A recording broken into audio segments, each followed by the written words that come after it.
Hey there, this is an extra, and this is about two topics. One, I can't actually say the name because I don't want to get blocked, but two is about the tipping point, and there's two different tipping points.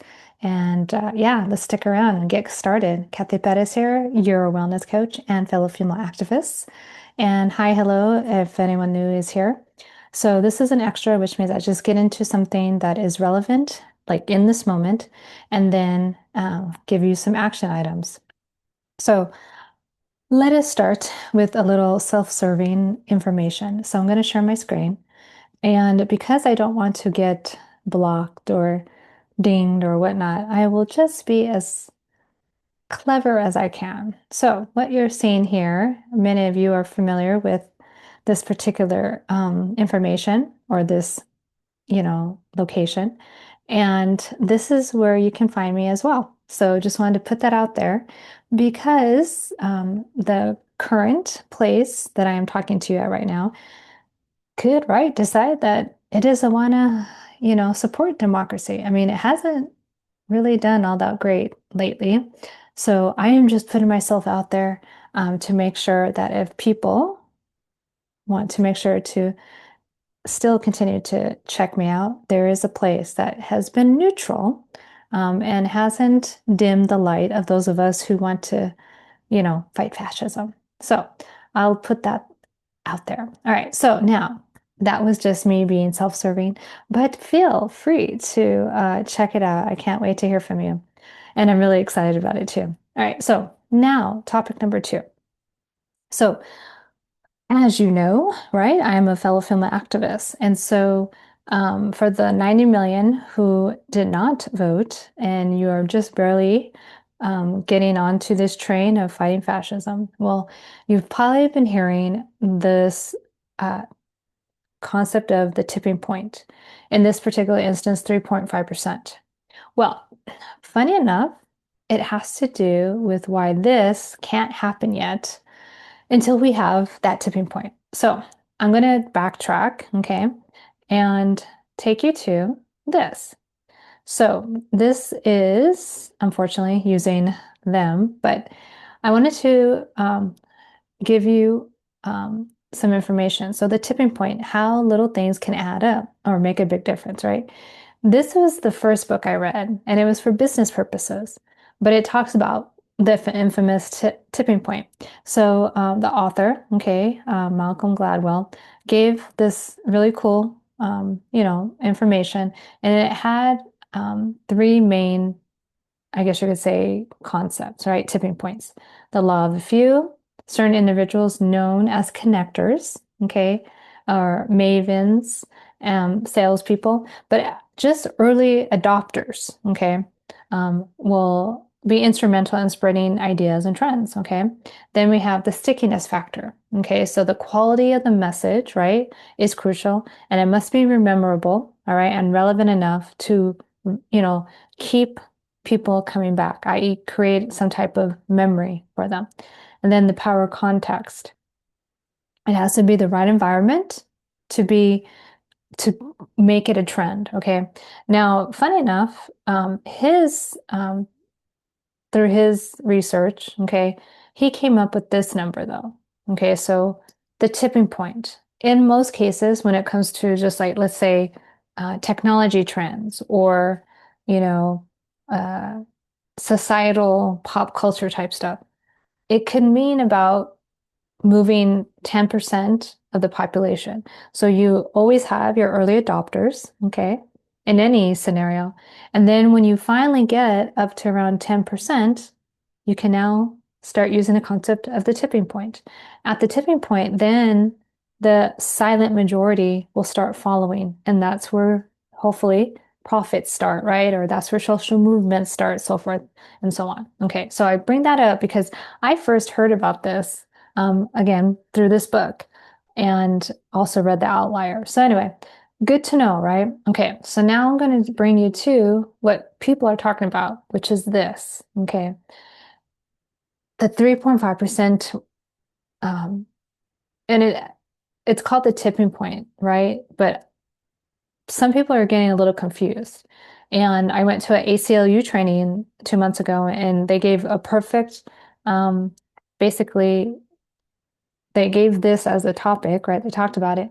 But I'll just say right here that 3.5% rule is promptly associated with the work of Harvard political scientist Erica Chenoweth. Okay. So her and someone else came up with this theory.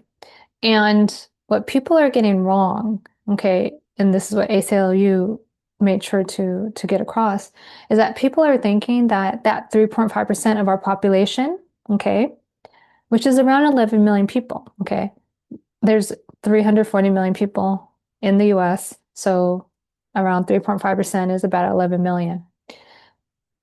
This 3.5% though, okay, isn't just getting 3.5% of the population to march, okay, in one or two or three events. No, no, no.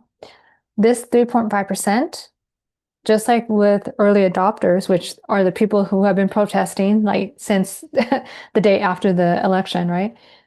Since the last election. But those early adopters, i.e., someone like me who knew what was coming, they are now working towards people like me are trying to get enough people daily, the 3.5% tipping point, to start taking some type of action daily, okay? Not just going to a protest.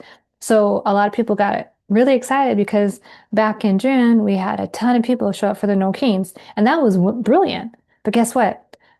That wasn't the numbers that we were only looking for. That 3.5% is about a continuous, okay, daily fight against fascism. And when we get 3.5% of the people, of the population, taking some type of action, not just protesting, mind you, but daily action fighting fascism, that is when this theory comes into view and we can start pushing the masses the way we want, i.e., away from fascism and to start stopping it. Okay. So I wanted to make that very clear because people are wondering, why don't we have a general strike? Why don't we have a general strike? Because we don't have yet 3.5% of the population taking daily action. Some people have yet to take action. And so we need to keep letting people into the coalition. Okay. And that's important because people are going to get disillusioned. Well, so the No Kings 2, right, is coming up October 18th. People are saying, well, what happens if we don't get 3.5%? No, it doesn't matter how many people are at that protest. Now, we want it to be humongous just because we want the masses, right? But that's not the point. Every time we have a major event, we should have more people there. And, big and those people get to then continue some type of protest thereafter. Once we get that 3.5%, then more people will join the movement and we can stop fascism. Now, when we stop fascism, it's not just going to be over and done with, and then we go back to whatever you thought was normal. No, that's never going to happen again. And we can work towards a true democratic republic where everyone has democracy working for them. So I bring that up because what I want to show you now is this. So what do you see here? This, okay, I'll come back to it, but this is part of this. And this is what everyone's talking about. The general strike, when is it going to happen? Well, once again, this cannot happen until we have more than 3.5% of the population continuously, daily, dedicated to stopping fascism. Because it's going to take communal help, mutual aid for everyone in the general area where you're around to prop up everyone who is not being helped, which should be done through our government, correct? But when our government is working against us and fighting us, we don't have the support system. And so we have to build up, again, why that 3.5% is where we're going towards. Once we get 3.5% people really helping each other daily, fighting fascism daily, once we get the numbers, once we get this committal number to 11 million, that's when we can say, okay, guess what? Now it's time to shut everything down. So these protests, they come in waves, right? In cycles, so that we can, in between there, teach people how to, again, daily take action. This is not about one event that's going to reverse everything. Now you think, okay, well, it happened in South Korea. It happened in wherever else it's happened. I get it. But guess what? They have seen what happens when they have been through that before and they shut it down. We have been in a slow roll to fascism since 1980. And it's because 90 million this past election decided it was not important enough to vote, whatever your reason. And so since 1980, it has been the fascist movement. It has been rising and rising, and now it's here. So that 3.5%, it's not a magic number that's going to make fascism go away. But what it will do is give everyone the opportunity to now understand what's going to happen when this general strike happens. So if you feel entitled, please, please, please come here and add your support. And if you don't feel safe, then you have options, okay, in which you can give your affirmative, right, as to your participation, and then this number will grow. Now, as much as I like to think that they definitely are keeping awesome records, I'm sure, I would hope that this number is actually bigger. Now, and again, the fact that it isn't just tells me two things. Some people still are not listening out of that 90 million. Think about it. Out of just the 90 million that did not vote, hello, we only need 11 million of them to wake up. When those 11 million wake up, 11 million people wake up, guess what? There's the 3.5%. Now, again, that's not a magic wand, but it gives us permission, right? And to feel confident that now we can get the masses moving the way we want them to. So I wanted to make sure I shared the website with you so that you understood where we're at. It's not that all of a sudden we're going to have one general strike and then everything goes back to what we think is normal. No, that's not ever going to happen.